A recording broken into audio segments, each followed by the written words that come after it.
Rarely have we seen a takedown of a league commissioner as calmly or efficiently delivered.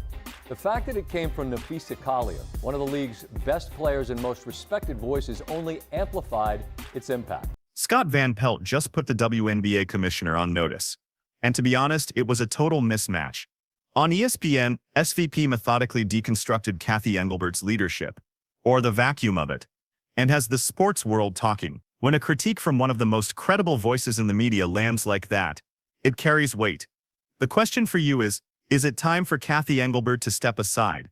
Let's establish the scene. The WNBA is enjoying a level of attention it's never seen, fueled by Caitlin Clark, Angel Reese, Paige Bucker's buzz, and the excitement of this entire season. But instead of capitalizing on that, what's the lead story? Not historic ratings, not a thrilling finals preview. No, it's Scott Van Pelt on ESPN, absolutely eviscerating Commissioner Cathy Engelbert.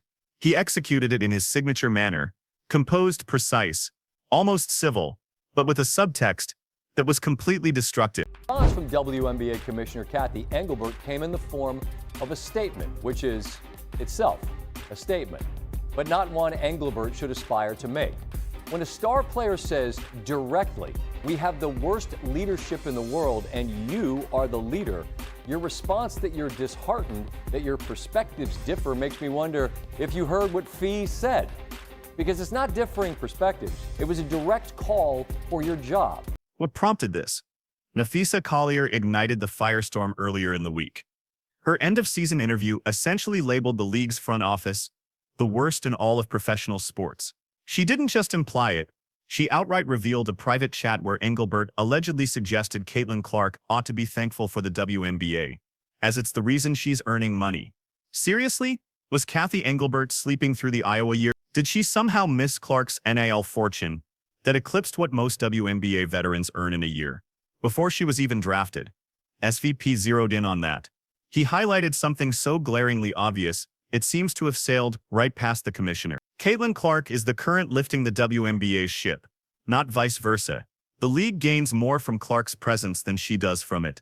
And Van Pelt came with the evidence. ESPN's own record-breaking viewership for women's college hoops, tied to Caitlin Clark.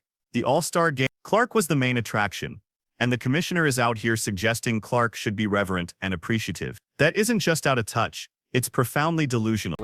Is to say you have nothing to threaten me with. The chorus of voices of current stars in the WNBA, which echo Collier's sentiment, didn't have a single opposing voice. Then SVP really turned the screw. He didn't shout, he didn't go on a tirade.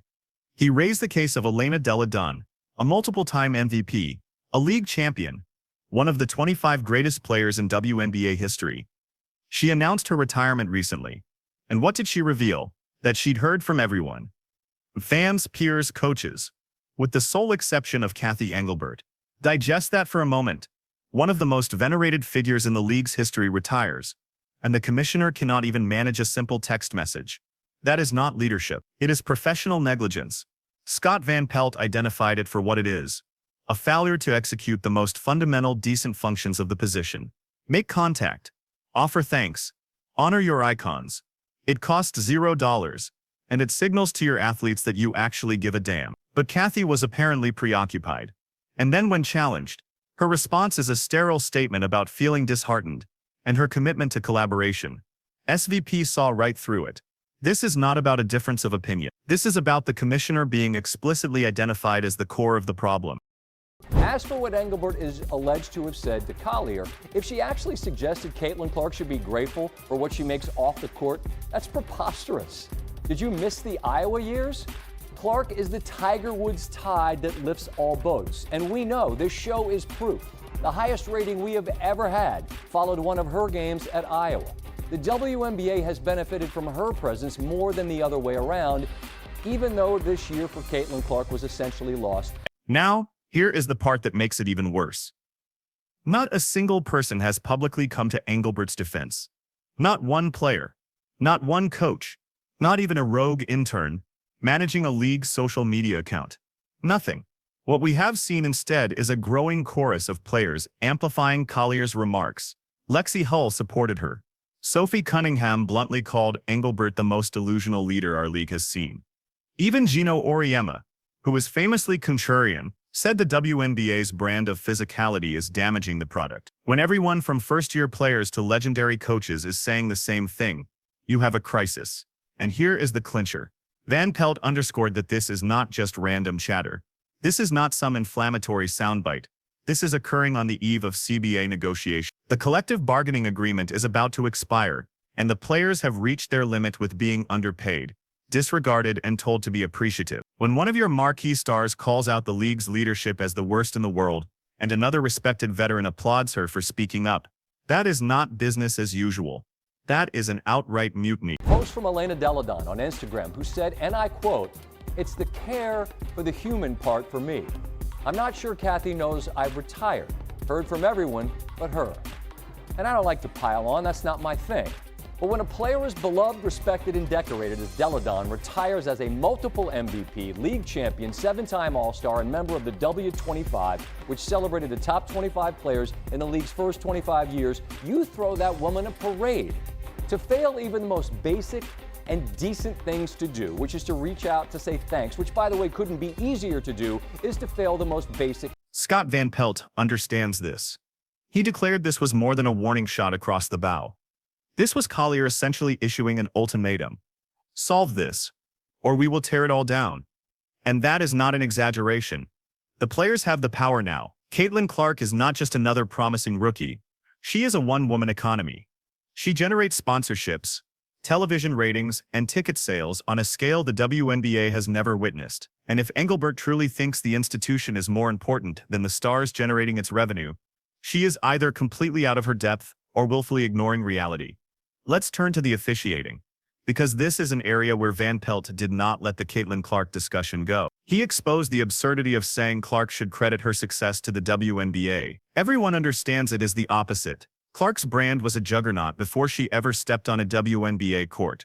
Her NIL contracts, her TV viewership, her sold-out arenas at Iowa, all serve as proof she brought that value with her.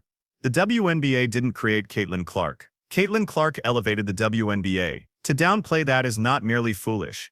It is self-destructive. SVP also pointed to something subtle but potent. The unanimity. Not one player has defended Engelbert. Instead, a cascade of voices joined in.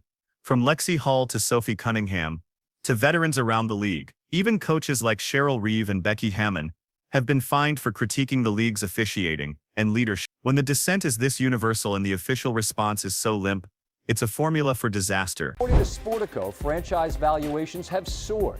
Players want more money and the CBA expires at the end of this month. This was a whole lot more than just a shot across the bow.